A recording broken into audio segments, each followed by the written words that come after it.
तो फ्रेंड्स, कैसे हैं आप लोग। आशा करते हैं कि आप लोग अच्छे होंगे, स्वस्थ होंगे और आप लोगों की तैयारी बेहतर चल रही होगी। तो आज के इस वीडियो में जो आपका सीआरपीएफ पैरामेडिकल स्टाफ का एग्ज़ाम होने वाला है 27 और 28 मार्च को। तो इस वाले वीडियो में सीआरपीएफ पैरामेडिकल स्टाफ 2023 की परीक्षा के लिए जीके जीएस के इंपॉर्टेंट क्वेश्चंस को इस वीडियो में डिस्कस करेंगे। तो वीडियो काफ़ी इंपॉर्टेंट है आप लोगों के लिए, तो इस वीडियो को पूरा ज़रूर देखिए। वीडियो अच्छा लगे तो प्लीज़ वीडियो को लाइक और शेयर जरूर करें। जिन बच्चों ने चैनल को सब्सक्राइब नहीं किया है तो प्लीज़ चैनल को सब्सक्राइब करके नोटिफिकेशन बेल ऑन करना ना भूलें। तो स्टार्ट करते हैं। खुद से प्रयास कीजिएगा इन सभी क्वेश्चन के आंसर देने का। 2 से 3 सेकंड के बाद मैं आंसर क्लियर कर दूंगा। तो आज के इस सेशन में पहला क्वेश्चन, नस्लीय भेदभाव के उन्मूलन के लिए अंतर्राष्ट्रीय दिवस कब मनाया जाता है? 18 मार्च, 20 मार्च, 21 मार्च, 23 मार्च। ऑप्शन सी जो है आपका करेक्ट हो जाएगा। 21 मार्च को अंतर्राष्ट्रीय नस्लीय भेदभाव दिवस उन्मूलन दिवस जो है वो मनाया जाता है। नस्लीय भेदभाव के उन्मूलन के लिए अंतर्राष्ट्रीय दिवस हर वर्ष 21 मार्च को विश्व स्तर पर मनाया जाता है। इस दिन 1960 में दक्षिण अफ्रीका के सार्फविले में पुलिस ने और रंगभेद के खिलाफ एवं शांतिपूर्ण प्रदर्शन में गोलाबारी करके 69 लोगों की हत्या कर दी थी। यह दिन अफ्रीकी मूल के लोगों के लिए अंतर्राष्ट्रीय दशक की मध्यावधि समीक्षा पर केंद्रित है। अगला क्वेश्चन देखेगा। सो गाइस, अगला क्वेश्चन है कि किस भारतीय राज्य ने 14 अप्रैल को डॉक्टर अंबेडकर की जयंती को समानता दिवस के रूप में मनाने की घोषणा की? महाराष्ट्र, नई दिल्ली, तमिलनाडु, ओडिशा। जो भी बच्चे सी वाला ऑप्शन बता रहे हैं वो बच्चे बिल्कुल करेक्ट हो जाएंगे। तमिलनाडु। तमिलनाडु ने इस वर्ष से 14 अप्रैल 2022 को वी आर अंबेडकर की जयंती को समानता दिवस के रूप में मनाने की घोषणा की। इस दिन राज्य भर में शपथ भी ली गई। सो गाइस, तीसरा क्वेश्चन देखेगा। सेबी के अनुसार आरआईआईटी और इनविट इकाइयों के जारी होने के साथ आवंटन और लिस्टिंग की समय सीमा क्या है? 10 दिन, 8 दिन, 6 दिन, 3 दिन। सी ऑप्शन करेक्ट हो जाएगा, 6 दिन। इस क्वेश्चन से रिलेटेड एक्स्ट्रा फैक्ट जान लीजिए। रीट और इनविट की इकाइयों के पब्लिक इश्यू की प्रक्रिया को कारगर बनाने के लिए securities and exchange board of India यानी कि सेबी ने अहम कदम उठाया। सेबी की फुल फॉर्म क्या होती है जान लीजिए। सेबी की फुल फॉर्म होती है securities and exchange board of India. अब रिट और इनविट इशू के क्लोज होने के 6 दिनों के भीतर शेयरों की लिस्टिंग और अलॉटमेंट करनी होगी। पहले यह अवधि 12 दिन की थी। इसमें एक और चीज मेंशन की गई है। हाल ही में सेबी ने सुझाव दिया है कि रेट इनविट के प्रायोजकों को सूचीबद्धता की तारीख से 3 साल की अवधि के लिए पूंजी का 15% हिस्सा रखना चाहिए। 3 साल के बाद कोई अनिवार्य इकाई रखने की आवश्यकता नहीं होगी। चौथा क्वेश्चन, किस देश में प्रतिवर्ष 9 मई को विजय दिवस मनाया जाता है? यूएसए, यूके, रूस, जापान।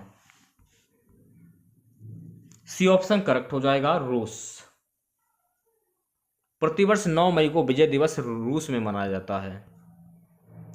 रूसी संघ ने 1991 में अपने गठन के बाद से आधिकारिक तौर पर 9 मई को मान्यता दी है और इसे एक गैर कार्य अवकाश मानता है। भले ही यह साप्ताहिक पर पड़ता हो, जिस स्थिति में कोई भी सोमवार एक गैर कार्य अवकाश होगा।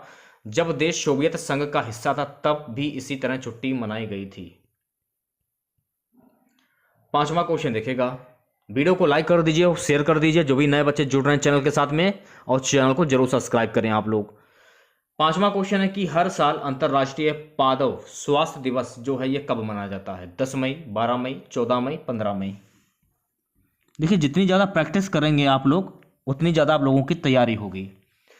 हर साल अंतर्राष्ट्रीय पादप स्वास्थ्य दिवस जो है ये 12 मई को मनाया जाता है। तो ऑप्शन वी जो है आपका करेक्ट हो जाएगा। हर साल 12 मई को अंतर्राष्ट्रीय पादप स्वास्थ्य दिवस जो है वो मनाया जाता है। संयुक्त राष्ट्र ने 12 मई को इस दिन दिवस के रूप में नामित किया ताकि इस बारे में वैश्विक जागरूकता बढ़ाई जा सके कि पौधों के स्वास्थ्य की रक्षा कैसे भुखमरी को समाप्त कर सकती है, गरीबी को कम कर सकती है, जैव विविधता और पर्यावरण की रक्षा कर सकती है और आर्थिक विकास को बढ़ावा दे सकती है। हर साल पौधों के कीटों और बीमारियों के कारण 40% तक खाद्य फसलें नष्ट हो जाती हैं। अगला क्वेश्चन है गाइस कि लाल योगोश्री किस पंथ की अनुयायी थी? तिब्बती बुद्ध धर्म, कश्मीरी शैव धर्म, श्री संप्रदाय, स्मृतिवाद। ऑप्शन बी करेक्ट हो जाएगा, कश्मीरी शैव धर्म। महत्वपूर्ण फैक्ट जान लीजिए, लल्ला योगोश्री कश्मीर की एक महान कवयित्री थी। वो कश्मीरी शैववाद की अनुयायी थी, जिसे त्रिकशास्त्र भी कहा जाता है और जिसकी स्थापना वासुगुप्त ने की थी। तो इसकी जो स्थापना है ये किसने की थी, ये भी क्वेश्चन पूछा जा सकता है, वासुगुप्त ने की थी। 7वां क्वेश्चन आपकी स्क्रीन पर। सो गाइस 7वां क्वेश्चन है कि वावली वीणा, जिसे सरस्वती वीणा या एकंद वीणा भी कहा जाता है, कर्नाटक शास्त्रीय संगीत में उपयोग किए जाने वाले एक बड़े टुकड़े वाले स्ट्रिंग उपकरण है। ये किससे बनता है? जैकवुड, सैंडलवुड, वास, रोजवुड। ए ऑप्शन करेक्ट हो जाएगा, जैकवुड। वावली वीणा, जिस सरस्वती वीणा या एक कंद वीणा भी कहा जाता है, कर्नाटक शास्त्रीय संगीत में उपयोग किए जाने वाले एक बड़े टुकड़े वाले स्ट्रिंग उपकरण है। यह जैकवुड से बनता है। सो गाइस 8वां क्वेश्चन देखेगा, यह 150 साल पुराना मंदिर है जो गुजरात के देव कंबोई में है। यह एक तरफ सागर और दूसरे पर कैवे की खाड़ी से घिरा हुआ है। यहाँ मौजूद शिवलिंग केवल कम ज्वार के घंटों के दौरान देखी जा सकती है। यह कौन सा मंदिर है? सोमनाथ मंदिर, स्तंभेश्वरम महादेव मंदिर, द्वारकाधीश मंदिर, नागेश्वरम मंदिर। सही जवाब हो जाएगा ऑप्शन बी, स्तंभेश्वरम महादेव मंदिर 100 साल पुराना मंदिर है जो गुजरात के देव कंबोई में है। यह एक तरफ अरब सागर और दूसरी तरफ कैवे की खाड़ी से घिरा हुआ है। यहां मौजूद शिवलिंग केवल कम ज्वार के घंटों के दौरान देखी जा सकती है। 9वां क्वेश्चन देखेगा, भारत की अमूर्त सांस्कृतिक विरासत को यूनेस्को सूची में निम्नलिखित में से कौन सा नहीं है? कालबेलिया, योग, माछ, रामलीला। सी ऑप्शन करेक्ट हो जाएगा, माछ। भारत के कुल 14 अमूर्त सांस्कृतिक विरासत ICS तत्वों को मानवता की अमूर्त सांस्कृतिक विरासत की यूनेस्को की प्रतिनिधि सूची में आज तक अंकित किया गया है। संस्कृति मंत्रालय नियमित योजनाएं बनाता है, साथ ही साथ संगठन देश में अमूर्त सांस्कृतिक विरासत के संरक्षण और संवर्धन की दिशा में प्रयास करता है। सो गाइस 10वां क्वेश्चन देखेगा, दिल्ली का अक्षरधाम मंदिर किस हिंदू देवता के लिए समर्पित है? स्वामी नारायण, कृष्ण, शिव, इनमें से कोई नहीं। ए ऑप्शन करेक्ट हो जाएगा, स्वामी नारायण। नई दिल्ली में बना स्वामी नारायण अक्षरधाम मंदिर एक अनोखा सांस्कृतिक तीर्थ है। इसे ज्योतिधर भगवान स्वामी नारायण की पुष्य स्मृति में बनवाया गया। यह परिसर 100 एकड़ भूमि में फैला हुआ है। दुनिया का सबसे विशाल हिंदू मंदिर परिसर होने के नाते 26 दिसंबर 2007 को यह Guinness book of world records में शामिल किया गया है। यह भी आपको ध्यान में रखना है।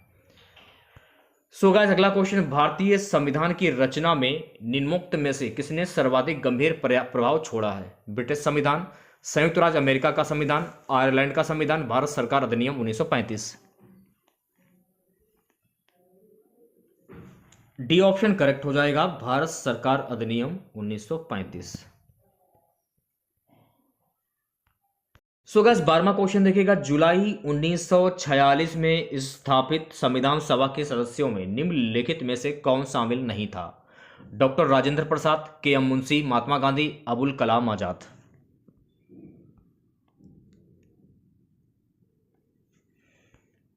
तो सही जवाब हो जाएगा ऑप्शन सी, महात्मा गांधी। भारत की संविधान सभा का चुनाव भारतीय संविधान की रचना के लिए किया गया था। ब्रिटेन से स्वतंत्र होने के बाद संविधान सभा के सदस्य प्रथम संसद के सदस्य बने। सो गाइस अगला क्वेश्चन है आपकी स्क्रीन पर। देखिए, अगर आप लोग PDF चाहते हैं तो आप हमारा टेलीग्राम ग्रुप ज्वाइन कर लीजिए। टेलीग्राम ग्रुप का लिंक जो इस वीडियो के डिस्क्रिप्शन में दिया गया है। PDF का आपको कोई भी पैसा नहीं देना है, PDF आपको फ्री में दी जाएगी। तो जल्दी से टेलीग्राम ग्रुप ज्वाइन करना ना भूलें। भारत की संविधान सभा गठित करने का आधार क्या था? भारतीय राष्ट्रीय कांग्रेस का प्रस्ताव, कैबिनेट मिशन प्लान 1946, भारतीय स्वतंत्रता अधिनियम 1947, भारतीय डोमिनियन के प्रांतीय राज्य विधानमंडलों के प्रस्ताव। ऑप्शन वी करेक्ट हो जाएगा, कैबिनेट मिशन प्लान 1946। महत्वपूर्ण फैक्ट जान लीजिए, भारत में साम्यवादी आंदोलन के प्रणेता कौन थे? एम.एन. रॉय। इन्होंने 1934 में संविधान सभा का विचार रखा था। भारत का जो संविधान है, संविधान सभा द्वारा तैयार किया गया था और इसे 16 मई 1946 को कैबिनेट मिशन योजना के तहत लागू किया गया था। संविधान सभा के सदस्यों को आनुपातिक प्रतिनिधित्व की एकल हस्तांतरणीय मतदान प्रणाली द्वारा प्रांतीय विधानसभाओं द्वारा चुना गया था। संविधान सभा की कुल सदस्यता 389 थी, जिसमें से 292 प्रांतों के प्रतिनिधि थे, 93 रियासतों के प्रतिनिधि थे, 4 प्रतिनिधि मुख्य आयुक्त। 14वां क्वेश्चन देखेगा, स्वतंत्र भारत की लोकसभा का पहला अध्यक्ष कौन था? हुकुम सिंह, बलीराम भगत, रवि राय, जीवी मावलंकर। डी ऑप्शन करेक्ट हो जाएगा, जीवी मावलंकर। गणेश वासुदेव मावलंकर 1952 से 1956 तक भारत के पहले लोकसभा अध्यक्ष हैं। यह फैक्ट आपको ध्यान में रखना है। वह भारतीय स्वतंत्रता आंदोलन में शामिल हुए और उन्हें कुछ समय के लिए गुजरात प्रांतीय कांग्रेस कमेटी के सचिव के रूप में नियुक्त किया गया। अध्यक्ष को 5 वर्ष की अवधि के लिए चुना जाता है, यह भी फैक्ट आपको याद करना है। उन्हें लोकसभा के जनक के रूप में भी जाना जाता है, यह भी फैक्ट आपको याद रखना है। उन्हें दादा साहब के नाम से भी जाना जाता था, यह भी फैक्ट आपको ध्यान रखना है। 15वां क्वेश्चन देखिएगा, भारत की संविधान सभा का संवैधानिक सलाहकार कौन था? डॉक्टर राजेंद्र प्रसाद, डॉक्टर वी.आर. अंबेडकर, सर वी.एन. राव, C.K.M. मुंशी।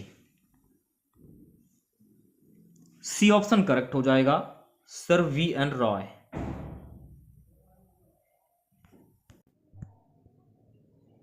उन्नीस 1946 में भारतीय संविधान तैयार करने में डॉक्टर वी.एन. राव को संविधान सभा का संवैधानिक सलाहकार नियुक्त किया गया। यह फैक्ट आपको याद करना है। वह संविधान के अपने लोकतांत्रिक ढांचे की सामान्य संरचना के लिए जिम्मेदार थे और फरवरी 1948 में इसका प्रारंभिक मसौदा तैयार किया गया। 26 नवंबर 1949 को भारत की संविधान सभा द्वारा इस योजना पर बहस, संशोधन और अनंत मंजूरी दे दी गई। वी.आर. अंबेडकर की अध्यक्षता में 29 अगस्त 1947 को संविधान सभा का गठन करने वाली संविधान सभा का संकल्प। 16वां क्वेश्चन देखिएगा क्या है, विमा MLT किसके अनुरूप है? गति, बल, ऊर्जा, विनिमय। ऑप्शन वी करेक्ट हो जाएगा, बल। महत्वपूर्ण फैक्ट जान लीजिए, मौलिक इकाइयां इसमें द्रव्यमान, लंबाई, समय, तापमान, पदार्थ की मात्रा, ज्योति तीव्रता और विद्युत धारा की इकाइयां शामिल हैं। अगर हम बात करें भौतिक राशि की बीमा की, तो भौतिक राशि की बीमा में यह वह शक्ति है जिसके लिए मौलिक इकाइयों को भौतिक मात्रा का प्रतिनिधित्व करने के लिए उठाया जाना चाहिए। 17वां क्वेश्चन है गाइस कि थर्म किसका यूनिट है? ऊष्मा का, ऊर्जा का, द्रव का, गति का।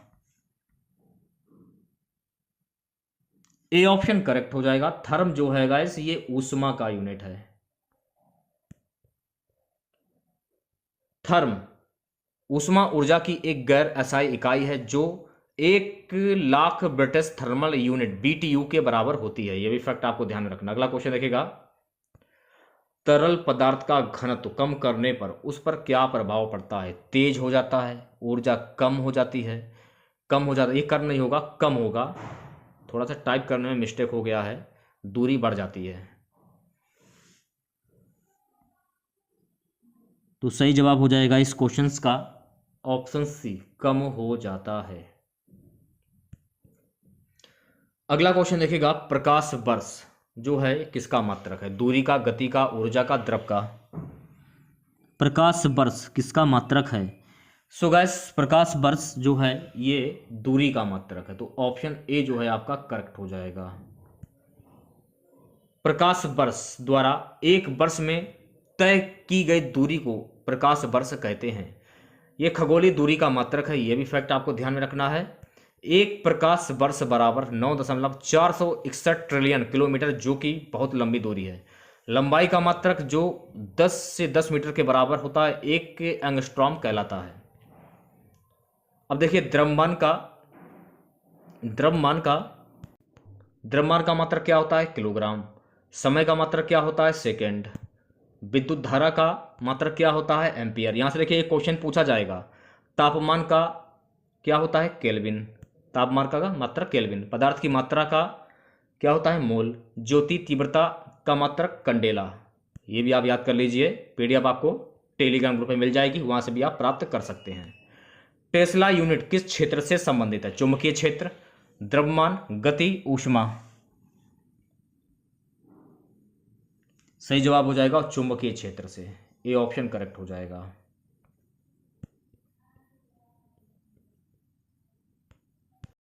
अगला क्वेश्चन, भारतीय अर्थव्यवस्था कैसी है? पूंजीवादी अर्थव्यवस्था, साम्यवादी अर्थव्यवस्था, स्वतंत्र अर्थव्यवस्था या मिश्रित अर्थव्यवस्था? डी ऑप्शन करेक्ट हो जाएगा, मिश्रित अर्थव्यवस्था। भारत की अर्थव्यवस्था विश्व की तीसरी सबसे बड़ी अर्थव्यवस्था है, यह फैक्ट आपको याद करना है। क्षेत्रफल की दृष्टि से विश्व में 7वें स्थान पर है, जनसंख्या में इसका दूसरा स्थान है, लेकिन अब ये पहले स्थान पर आ गया है और चीन जो है वो दूसरे स्थान पर आ गया है। और केवल 2.4% क्षेत्रफल के साथ भारत विश्व की जनसंख्या के 17% भाग को शरण प्रदान करता है। अगला क्वेश्चन देखिएगा 22वां, मिश्रित अर्थव्यवस्था से क्या अभिप्राय है?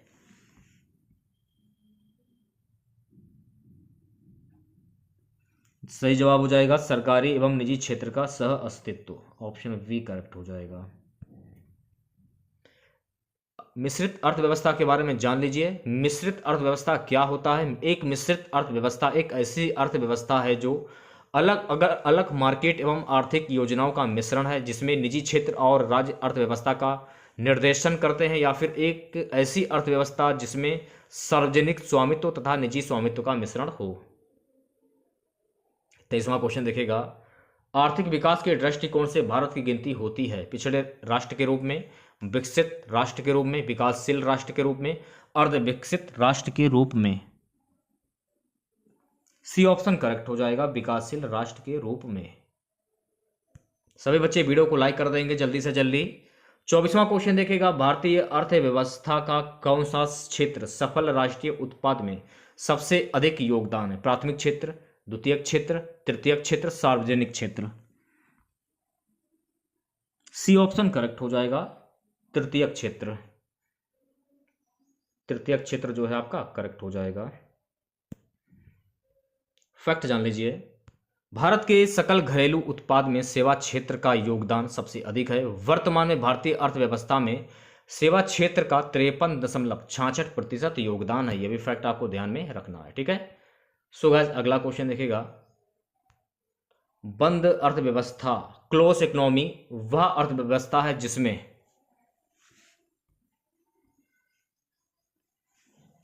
ना तो निर्यात होता है ना आयात होता है, तो ऑप्शन डी करेक्ट हो जाएगा।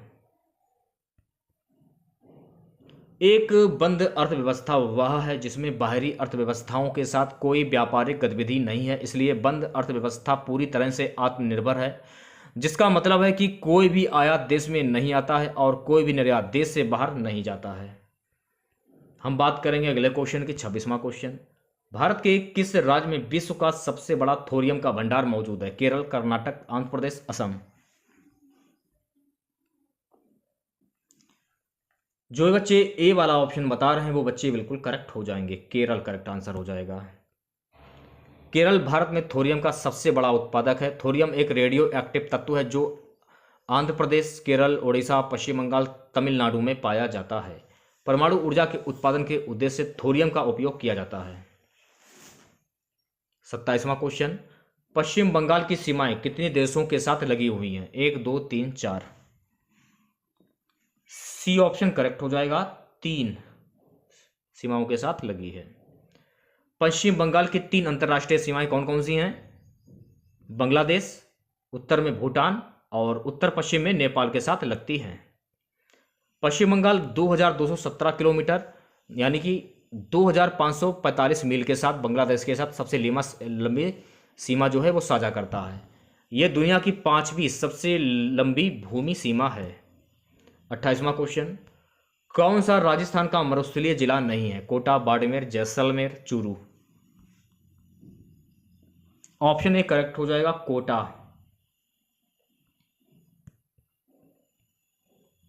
अगला क्वेश्चन देखिएगा गाइस, क्या है? किस राज्य में सबरीमाला स्थित है? किस राज्य में सबरीमाला स्थित है? Andhra Pradesh, Tamil Nadu, Kerala, Karnataka. C option correct हो जाएगा, केरल। देखिएगा, सबरीमाला मंदिर जो है ये केरल का एक प्रसिद्ध मंदिर है। ये भगवान अयप्पा को समर्पित है। ये भगवान अयप्पा का पवित्र निवास है और भारत में सबसे महत्वपूर्ण हिंदू तीर्थ स्थलों में से एक है। मंदिर सभी धर्मों के लोगों के लिए खुला है। यह केवल मंडल पूजा, मकर विलुक, विषु दिनों में हर मलयालम महीने के पहले दिन के दौरान पूजा के लिए खुला रहता है। सबरीमला जाने से पहले तीर्थयात्रियों को 41 दिनों तक ब्रह्मचर्य का पालन करना होता है। आज का हमारा सबसे लास्ट क्वेश्चन रहेगा, भारत में किस राज्य की सबसे लंबी तटरेखा है? Maharashtra, Andhra Pradesh, Tamil Nadu, Gujarat. Option D correct हो जाएगा, गुजरात।